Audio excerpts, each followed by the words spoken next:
जी हाँ, जो लोग क्लास 12th में एग्जाम देने जा रहे हैं इस बार इंडिया में, और जो है बिजनेस स्टडीज उनका एक सब्जेक्ट है, उस सब्जेक्ट के हम लोग आज से जो है इस वीडियो के माध्यम से फर्स्ट चैप्टर से स्टार्ट कर रहे हैं। अकाउंटेंसी के ऑलरेडी वीडियो डाल चुके हैं, इकोनॉमिक्स के वीडियो डाल चुके हैं।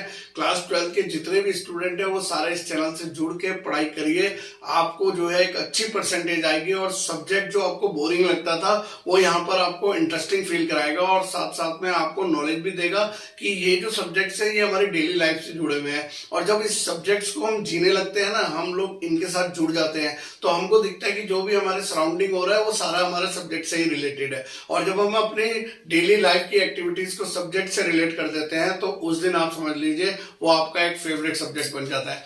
आज जो हम लोग लेकर आए हैं वो है business studies class 12th student chapter 1। Chapter 1 है आपका क्या, nature and significance of management. सबसे पहले तो बता दो, क्लास 12th में जो हम लोग बिजनेस स्टडीज पढ़ने जा रहे हैं सब कुछ सिर्फ मैनेजमेंट के ही अंडर में चल रहा है। यानी कि मैनेजमेंट के बारे में, मैनेजमेंट के जो 360 डिग्री बोली है कि सब कुछ मैनेजमेंट के बारे में हम लोगों को यहाँ पे पढ़ना है। और जो पहला चैप्टर है यानी कि उसका नेचर, फीचर और इंपॉर्टेंट क्या है इस चीज के, मैनेजमेंट के।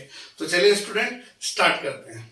चैप्टर है nature and significance of management. क्या क्या लर्निंग ऑब्जेक्टिव होने वाले हैं इस चैप्टर में उसके बारे में देख लेते हैं। सबसे पहले तो जो मैनेजमेंट है उसके बारे में हम लोग यहाँ पे क्लियर करेंगे, और मैनेजमेंट का क्या कॉन्सेप्ट यानी कि मीनिंग और फीचर्स वो इस चैप्टर्स में आपको पढ़ना है। फिर उसके बाद आपके ऑब्जेक्टिव्स ऑफ मैनेजमेंट, मैनेजमेंट के ऑब्जेक्टिव क्या होते हैं। देन हम लोग आएंगे क्या, इंपॉर्टेंस ऑफ मैनेजमेंट। फिर उसके बाद आप एक अलग टॉपिक होगा nature of management. Nature of management में आप पढ़ेंगे एज अ साइंस, उसके बाद एज अ आर्ट और आपका एज अ प्रोफेशन क्या होगा वो सारी डिटेल्स अभी हम लेकर आएंगे। और फिर इंपॉर्टेंट होगा यहाँ पे level of management. Level of management में बात करेंगे तो टॉप लेवल मैनेजमेंट की बात करेंगे, middle level management and lower level management. और एट द एंड अगर हम बात करें तो सबसे इंपॉर्टेंट रहेगा क्या, functions of management. Functions of management में आप देखोगे तो आएगा आपका क्या, planning, organizing, staffing, directing and controlling. तो ये जो चैप्टर है ना, ये चैप्टर इसलिए भी इंपॉर्टेंट है क्योंकि ये एक बेस चैप्टर होने वाला है आपका क्लास 12 के पूरे चैप्टर्स के लिए। अगर आपको ये टॉपिक डीपली अच्छे से समझ में आ जाते हैं सारे के सारे, तो इसका मतलब जो आने वाले चैप्टर्स हैं वो आपके लिए बहुत इजी हो जाएगा समझने के लिए, और आपको मजा आएगा बिजनेस स्टडीज को पढ़ने में, इनके केस स्टडीज करने में, इनके क्वेश्चंस को अटेम्प्ट करने में। तो बिना टाइम गवाए हम लोग जल्दी से स्टार्ट करते हैं अपने टॉपिक में। सबसे पहले आ जाते हैं हम लोग यहाँ पर मीनिंग। मीनिंग में अगर हम देखें तो क्या बोल रहा है, मैनेजमेंट का मीनिंग में क्या बोल रहा है, कह रहा है management is the art of getting thing done through others. अब इसका मतलब क्या हुआ, इसका मतलब हुआ कि मैनेजमेंट यानी कि जो आदमी मैनेजमेंट कर रहा है उसका क्या होता है, एक आर्ट है इसके पास, एक कला है इसकी। क्या कला है कि जो दूसरे लोग हैं, जो बहुत सारे लोग हैं जो इसके अंडर में काम कर रहे हैं, इन लोगों से काम करवाना, काम निकलवाना। और किस ये कला को हम लोग क्या बोल रहे हैं यहाँ पे, मैनेजमेंट कह रहे हैं कि management is the art of getting thing done through others, कि दूसरों से काम निकलवाना। That is called what, management. एक आर्ट है और उस आर्ट को यहाँ पे मैनेजमेंट किया गया। और ये जो लोग होंगे ना with formally assigned group. Formally assigned group मतलब जो हमने और बनाया हुआ है, ग्रुप बनाया हुआ है कि हमारा ये जो है मैनेजर होगा, फिर उसके नीचे 3 लोग काम करेंगे, फिर उसके नीचे 3 लोग काम करेंगे, इस तरीके से बनाया होगा। तो वो जो बोला जाता है तो उसमें आपका क्या आ जाता है, फॉर्मली ऑर्गेनाइज्ड ग्रुप आ जाता है। उसके बाद अगर हम आगे पढ़े तो कहा जाता है कि मैनेजमेंट इज द प्रोसेस। एक प्रोसेस है विच कंसिस्ट ऑफ, जो क्या जोड़ता है अपने साथ में, series of inter related function. Series of inter related function that are performed by all the managers to effectively achieve the goals of an organization। किसी ऑर्गेनाइजेशन के गोल को अचीव करने के लिए इफेक्टिवली जो अचीव करना है आपने, क्या होता है इफेक्टिव और एफिशिएंट वो आगे बात करेंगे। Perform by all the managers, इन सब का इंटर रिलेटेड प्रोसेस है क्या, मैनेजमेंट, है ना। तो यहां पर अगर मैं आपसे बात करूं तो यहाँ पर बोला जा रहा है सिंपल मीनिंग में कि अगर हम मैनेजमेंट की बात करें तो मैनेजमेंट में आपको 2 चीजें समझ लेनी है यहाँ पर। क्या क्या, सबसे पहले तो आपने बोला कि sir management is an art, कि क्या है, एक आर्ट है। ऑफ किस चीज की आर्ट है, getting thing done through others, others से काम निकलवाने का एक आर्ट है। That is the management. और दूसरा, मैनेजमेंट इज अ प्रोसेस। एक प्रोसेस है, किस चीज का प्रोसेस है, inter related function to achieve the goal effectively. Goal जो भी बिजनेस का गोल है, ऑब्जेक्टिव है, उसको अचीव करने के लिए जो भी प्रोसेस यहाँ पर है उसके इंटर रिलेटेड फंक्शंस को क्या कहा जाता है, मैनेजमेंट कहा जाता है। तो यानी कि अगर आप पढ़ लेते हो तो आपको अच्छे से क्लियर हो जाएगा ये मीनिंग। उसके बाद अगर हम आ जाए इसके कैरेक्टरिस्टिक्स एंड फीचर्स, दोनों एक ही होते हैं। इसको मैं यहाँ पर डायग्राम के थ्रू आपको दिखाया है और इसको एक्सप्लेन भी करेंगे होते क्या क्या है। पहले देख लीजिए, goal oriented process, pervasive in nature, multi dimension, intangible force, continuous process, dynamic function और ग्रुप एक्टिविटीज। तो ये क्या चीजें हैं, इनके बारे में डिटेल हम लोग यहाँ पे पढ़ते हैं। तो कैरेक्टरिस्टिक्स में सबसे पहले आ जाता है कि management is a goal oriented process. अब यहाँ पे जो ओरिएंटेड है ना, ओरिएंटेड इज द कीवर्ड। यहाँ पे आपका बिजनेस स्टडीज में हमको कीवर्ड्स यूज करने होते हैं। तो ओरिएंटेड का मतलब होता है क्या, फोकस। और फोकस किस चीज में, और पर्टिकुलर वर्क, पर्टिकुलर गोल। यानी कि जब हमको कोई गोल दे दिया जाता है, जैसे अभी आप क्लास 12th में हो और अगर आप टारगेट कर रहे हो कि हमको जो है अपने बोर्ड एग्जाम्स में 90% से ज्यादा मार्क्स चाहिए, तो दैट 90% इज योर गोल। अब इस गोल को आप क्या करोगे, फोकस करोगे पाने के लिए। तो उसी तरीके से मैनेजमेंट में, हर कंपनी में, जो भी कंपनी होती है, हर कंपनी का कोई ना कोई क्या होता है, गोल होता है। और उस गोल को अचीव करने के लिए इस पे फोकस करना पड़ता है। और इसीलिए मैनेजमेंट को, अब ये गोल पे कौन फोकस करता है, मैनेजमेंट फोकस करता है। तो इसलिए जो है गोल ओरिएंटेड प्रोसेस कहा जाता है, focus on a particular goal. तो ये तो हो गया पहला। तो पहला कैरेक्टरिस्टिक्स आपको याद रखना है, that is the goal oriented process. Second अगर हम बात करें, परवेसिव इन नेचर। परवेसिव का मतलब वो होता है अप्लाइड एवरीवेयर।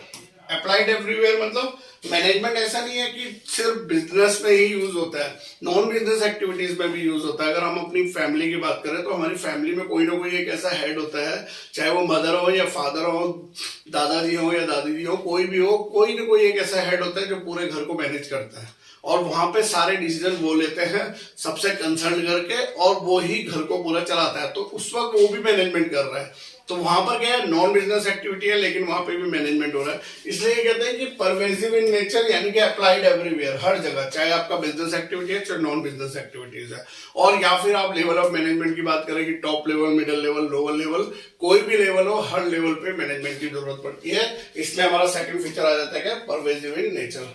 तीसरा आता है multi dimension, many work and targets. Management का जो काम होता है ना, मल्टी डायमेंशन होता है। डायमेंशन का मतलब यहाँ पे डायरेक्शन से है, यानी कि उसको जो है ऑर्गेनाइजेशन के बेनिफिट के बारे में भी सोचना है, उसको जो है जो एम्प्लॉय काम कर रहे हैं उसके बेनिफिट के बारे में भी सोचना है, और जो ऑर्गेनाइजेशन का जो सोसाइटी है, जो कस्टमर्स है, उनके बारे में भी सोचना है। तो सबके लिए उसको जो है एक अच्छी सिचुएशन यहाँ पे क्रिएट करनी है।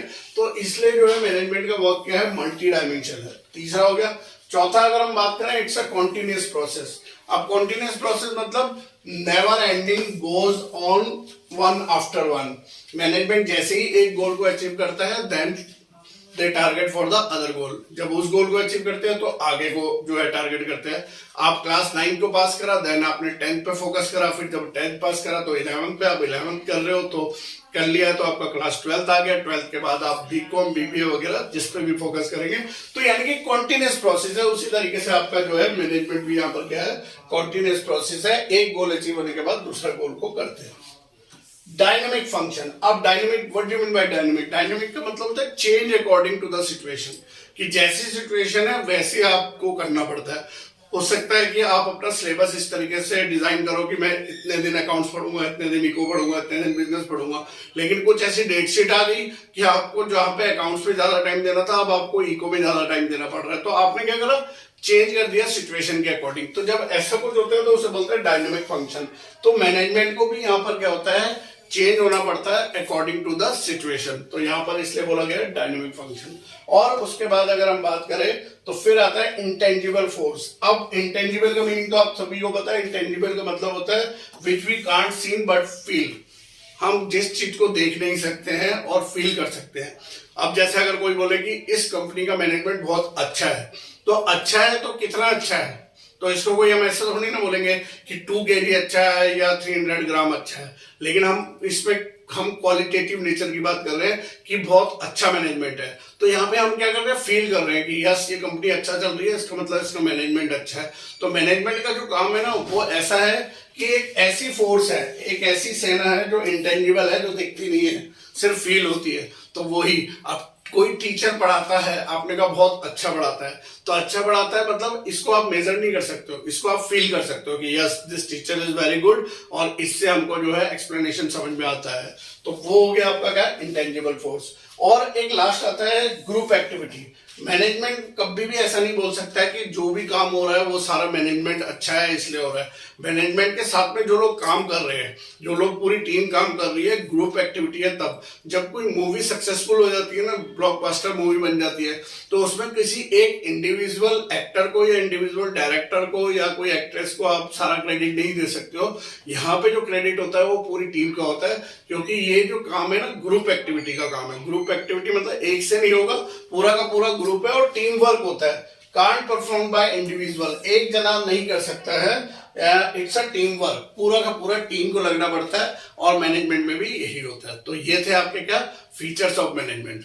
अगले टॉपिक में आते हैं हम लोग यहाँ पर ऑब्जेक्टिव ऑफ मैनेजमेंट। अगर आपको क्वेश्चन आता है कि क्या ऑब्जेक्टिव्स है मैनेजमेंट के, तो यहाँ पे आ जाते हैं आपके एक एक करके। सबसे पहला आता है ऑर्गेनाइजेशनल ऑब्जेक्टिव, कि जो हमारी संस्था है, ऑर्गेनाइजेशन है, कंपनी है, फर्म है, उसका ऑब्जेक्टिव क्या है। सबसे पहले तो ये हो गया। फिर आता है आपका क्या सोशल ऑब्जेक्टिव। अब सोशल ऑब्जेक्टिव मतलब सोसाइटी से रिलेटेड। अब सोसाइटी में हमारे जो कस्टमर्स हैं वो हैं, हमको जो बैंक लोन देते हैं वो हैं, हमारे जो सप्लायर है वो है, गवर्नमेंट है, वो सब आ जाता है। फिर उसके बाद आता है पर्सनल ऑब्जेक्टिव। तो 3 ऑब्जेक्टिव यहाँ पे हमें पढ़ने, एक हो गया ऑर्गेनाइजेशनल, एक हो गया सोशल, और एक हो गया पर्सनल। तो इसको हम बोलते हैं ओएसपी। तो ये ऑब्जेक्टिव्स होते हैं 3 जो हमको यहाँ पे समझना है। सबसे पहले एक एक करके ले लेते हैं हम लोग ऑर्गेनाइजेशनल ऑब्जेक्टिव। ऑर्गेनाइजेशनल ऑब्जेक्टिव की बात करें तो सबसे पहले ऑब्जेक्टिव होता है किसी भी मैनेजमेंट का कि उसका जो ऑर्गेनाइजेशन है वो सर्वाइव करे कि ऐसा ना हो कि आज आपने कोई फर्म या कंपनी खोला और वो 1 या 2 साल में ही शट डाउन हो गया, लॉस होने के बाद खत्म हो गया। नहीं, सर्वाइव करे लंबे समय तक, यानी कि every business want to survive for long, लंबे समय तक हर बिजनेस रहना चाहता है। So management by taking the positive decision with regard to different business activities should ensure that the business survive for long।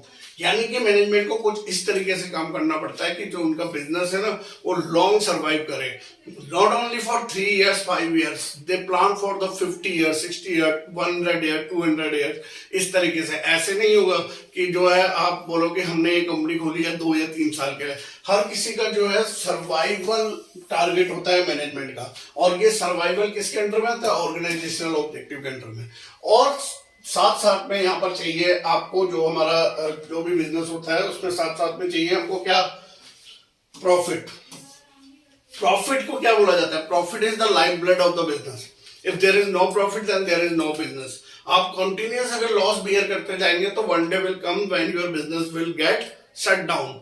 बिना प्रॉफिट के, जैसे हमारी जो है बॉडी होती है, अगर इसमें ब्लड ना हो तो फिर वो सर्वाइव नहीं कर सकती है। तो सर्वाइव करने के लिए आपको क्या चाहिए, continuously adequate profit. Adequate profit मतलब कि जिसमें आप लोगों को बांट भी सके और अपने लिए भी बचा सके, उस प्रॉफिट को एडुकेट प्रॉफिट कहा जाता है। Profit plays an important role in facing the business hazards and successful running of the business activities. Business में जो रुकावटें आती हैं वहां पे प्रॉफिट अपना रोल प्ले करता है, या फिर बिजनेस को सक्सेसफुल बनाना है तो वहां पे भी प्रॉफिट अपना रोल प्ले करता है। So it is must be ensured by the management that adequate profit is earned by the business. इसलिए मैनेजमेंट को ये सुनिश्चित करना पड़ता है कि उनका बिजनेस जो है एक एडुकेट प्रॉफिट को जरूर अर्न करे, क्योंकि जब प्रॉफिट होगा तभी क्या होगा, सर्वाइव हो पाएगा। और साथ साथ में तीसरा आ जाता है यहाँ पे क्या, ग्रोथ। अगर आप प्रॉफिट अच्छा कमा रहे हो, सर्वाइव कर रहे हो, तो सिर्फ ऐसा नहीं है कि आपको एक लेवल पे ही बिजनेस को चलाना है। आपको बिजनेस को डे बाय डे क्या करना है, ग्रोथ करना है, उसे एक्सपेंड करना है, उसे डाइवर्सिफाइड करना है। यानी कि ग्रोथ होना बहुत जरूरी है। अब यहाँ पर क्या कह रहे हैं, every business wants to grow. हर बिजनेस चाहता है कि ग्रो करे, तो फिर management must ensure growth of the business growth can be measured by sales, sales से मेजर कर सकते हो कि पहले 5 लाख रुपीस की सेल हो रही थी, अब 7 लाख रुपीस की होने लगी। नंबर ऑफ एम्प्लॉइज से आप मेजर कर सकते हो कि पहले हमारे यहाँ पे 200 कर्मचारी काम कर रहे थे, अब जो है 300 एम्प्लॉइज हैं। फिर उसके बाद आपके प्रोडक्ट्स की पहले हम 4-5 प्रोडक्ट को लॉन्च करा था, अब हमारे पास 20 प्रोडक्ट आ गए हैं। एंड कैपिटल इन्वेस्टमेंट की पहले हमारा 2000 करोड़ रुपए की कंपनी थी, अब ये 20,000 करोड़ की कंपनी हो गई है। जब इस तरीके से इनमें सेल्स में, नंबर ऑफ एम्प्लॉइज में, प्रोडक्ट्स में या फिर आपके कैपिटल के अमाउंट में इंक्रीमेंट होता है तो उस इंक्रीमेंट को क्या बोलते हैं? ग्रोथ। तो यानी कि अगर हम ऑर्गेनाइजेशनल ऑब्जेक्टिव की बात कर रहे हैं तो ऑर्गेनाइजेशनल ऑब्जेक्टिव में हम लोगों को एक चीज का क्लियर तौर पे समझना है, क्या 3 चीजें, क्या सर्वाइवल, प्रॉफिट और ग्रोथ, है ना। यानी कि एस, पी और जी, ये 3 चीजें होंगी तो हमारा ऑर्गेनाइजेशनल ऑब्जेक्टिव क्या होगा। उसके बाद आ जाते हैं क्या? Social objective. अब ऑर्गेनाइजेशनल ऑब्जेक्टिव तो वो था जब मैनेजमेंट ऑर्गेनाइजेशन के बेनिफिट के बारे में सोच रहा था। सोशल ऑब्जेक्टिव वो होते हैं जब मैनेजमेंट सोसाइटी के बारे में सोचता है, समाज के बारे में सोचता है। तो यहां पर क्या है? सबसे पहला उसका आता है to make available employment opportunities. Yes, employment opportunities यानी कि रोजगार के अवसर, अपॉर्चुनिटी यानी कि लोगों को काम देना। जब आप कोई फैक्ट्री खोलोगे, फर्म खोलोगे, बिजनेस खोलोगे, जितने भी लोगों को आप काम दोगे उनको आपने क्या दिया है? एक एम्प्लॉयमेंट अपॉर्चुनिटी दिया है, यानी काम करने का मौका दिया है। तो मैनेजमेंट का भी यही सोसाइटी के प्रति ये है कि हम ज्यादा से ज्यादा लोगों को क्या कराएंगे? एम्प्लॉयमेंट अवेलेबल कराएंगे। उसके बाद आपका आता है next, to save the environment from getting polluted. ये हम बचपन से पढ़ते हुए आ रहे हैं, हमने सोशल स्टडी में भी पढ़ा, सब जगह पढ़ा कि या ईवीएस में पढ़ा, इन्वायरमेंट को सेव करना है। तो यानी कि आपको बिजनेस तो करना है, लेकिन साथ साथ में आपको ये ख्याल करना है कि आपके बिजनेस से आपका जो एनवायरनमेंट है वो पॉल्यूटेड ना हो। जब आप इसके बारे में भी सोचते हो तो यानी कि आप क्या सोचते हो? सोसाइटी के बारे में सोच रहे हो, है ना। सोशल ऑब्जेक्टिव आपका। तीसरा, to contribute in improving the living standard. Living standard को इंप्रूव करना ये भी बिजनेसमैन के मैनेजमेंट का काम है। देखिए, आज से कुछ साल पहले जब हम पढ़ाते थे ना, तो हम ब्लैक बोर्ड में पढ़ाते थे, हम चौक का यूज करते थे, इस चौक से सारा डस्ट हमारे ऊपर आ जाता था। मैं तो जब अकाउंटेंसी का क्वेश्चन बोर्ड में सॉर्ट आउट करने लगता था और उसके बाद जब अपनी हालत देखते थे तो हमारे जो है शर्ट और सारा मुंह में पूरा डस्ट आ जाता था।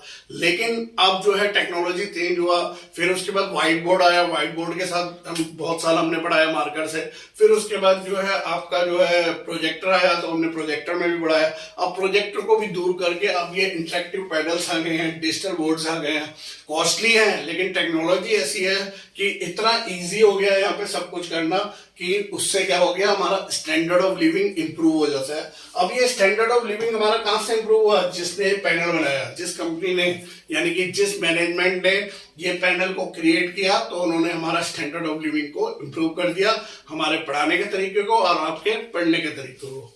उसके बाद अगली बात करते हैं, to participate in building charitable trust, dispensaries, educational institute etcetera. हर बिजनेसमैन को चाहिए कि अगर आप एक अच्छा प्रॉफिट कमा रहे हो तो आपको उसमें से कुछ पार्ट डोनेट भी करना है। आपको सोसाइटी के प्रति जो चैरिटेबल है, अनाथ आश्रम होते हैं, या फिर आप कोई सरकारी अस्पताल में है, या आपने कोई डिस्पेंसरीज खोली है जहां पे आप गरीब लोगों का इलाज कराते हैं, अपने प्रॉफिट का कुछ हिस्सा ऐसा करना बहुत जरूरी होता है। जब मैनेजमेंट ऐसा सोचता है तो वो क्या फुलफिल हो रहा है? उसका सोशल ऑब्जेक्टिव फुलफिल हो रहा है, यानी कि they are thinking about the society. फिर आ जाते हैं तीसरा, तब आता है पर्सनल ऑब्जेक्टिव। अब पर्सनल ऑब्जेक्टिव का मतलब क्या है कि मैनेजमेंट अपने बारे में सोच रहा है? नहीं, मैनेजमेंट पर्सनल ऑब्जेक्टिव का मतलब है कि वो अपने एम्प्लॉइज के बारे में सोच रहा है कि जो लोग यहाँ पे काम कर रहे हैं उनका भी बेनिफिट हो। तो उसमें क्या है? सबसे पहले to give the deserving remuneration.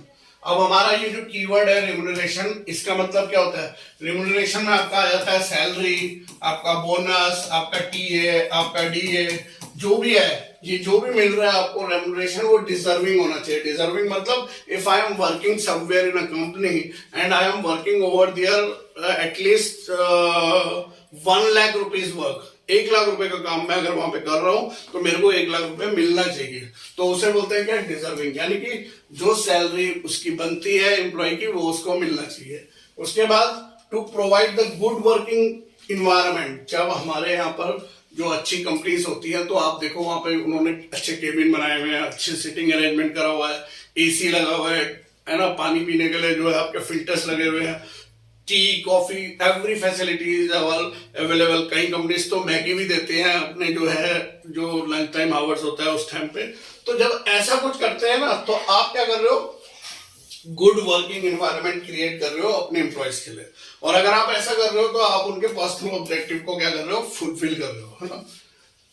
To provide a share in the profit, yes, कई कंपनियां तो ऐसा भी करती हैं कि अपने प्रॉफिट का कुछ शेयर अपने एम्प्लॉयज के साथ में डिस्ट्रीब्यूट करती है। अब आप बोलोगे ऐसा नहीं कि 500 करोड़ कमाया तो उसमें से 400 करोड़ एम्प्लॉय को दे दिया, उसका कुछ परसेंट की आपका 0.02% या कोई 1% जो है कंपनी ने क्या करा, इस बार के प्रॉफिट को अपने एम्प्लॉय के साथ में शेयर करा। अगर ऐसे करते हो आप तो वहां पे आप किसके बारे में, पर्सनल ऑब्जेक्टिव को फुलफिल कर रहे हो।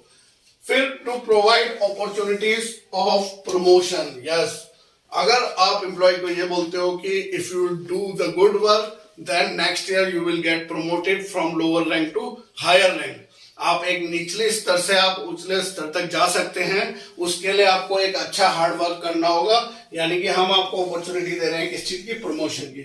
और जहां पे प्रमोशन को आप बात कर रहे हैं तो इसका मतलब आप उसके पर्सनल ऑब्जेक्टिव को फुलफिल कर रहे हैं, क्योंकि everybody want to increase his और हर डेजिग्नेशन।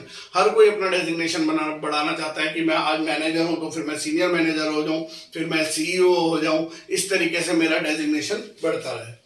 फिर उसके बाद अगर हम बात करें to provide the regular training and development, yes, एक अच्छी कंपनी ना अपने एम्प्लॉयज को रेगुलर ट्रेनिंग हमेशा जो है ट्रेन करती रहती है और उनको डेवलप करती रहती है, क्योंकि उनको पता है कि जब हम अपने एम्प्लॉयज को अच्छी ट्रेनिंग देंगे, अच्छे डेवलपमेंट देंगे तो हमारे यहाँ पे वेस्टेज कम होगा, हमारे यहाँ पे लॉस कम होगा।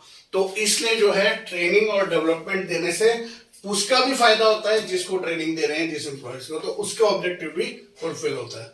तो ये था हमारा आज का, जिसमें मैं पढ़ाया आपको कि मीनिंग ऑफ मैनेजमेंट, देन उसके बाद आपका फीचर्स ऑफ मैनेजमेंट, फिर उसके बाद हमने पढ़ा क्या, ऑब्जेक्टिव ऑफ मैनेजमेंट। ऑब्जेक्टिव में हमने तीनों ले लिया, ऑर्गेनाइजेशनल ऑब्जेक्टिव, सोशल ऑब्जेक्टिव और पर्सनल ऑब्जेक्टिव। और इसी तरीके के वीडियोस मैं लेकर आता रहूंगा, आगे भी चैप्टर्स आपको पढ़ाता रहूंगा। आप हमें लाइक देते रहिए, हम वीडियो लेकर आते रहेंगे। और चैनल को अगर सब्सक्राइब कर रहे हैं तो इसमें बेनिफिट हमसे ज्यादा आपका है, क्योंकि आपको इस तरीके के क्वालिटी वीडियोस मिलते रहेंगे और आप पढ़ाई करते रहेंगे। तो पढ़ते रहिए, बढ़ते रहिए, इसी तरीके के वीडियोस लेकर आता रहूंगा। तब तक के लिए बाय बाय, धन्यवाद, जय हिंद, जय भारत।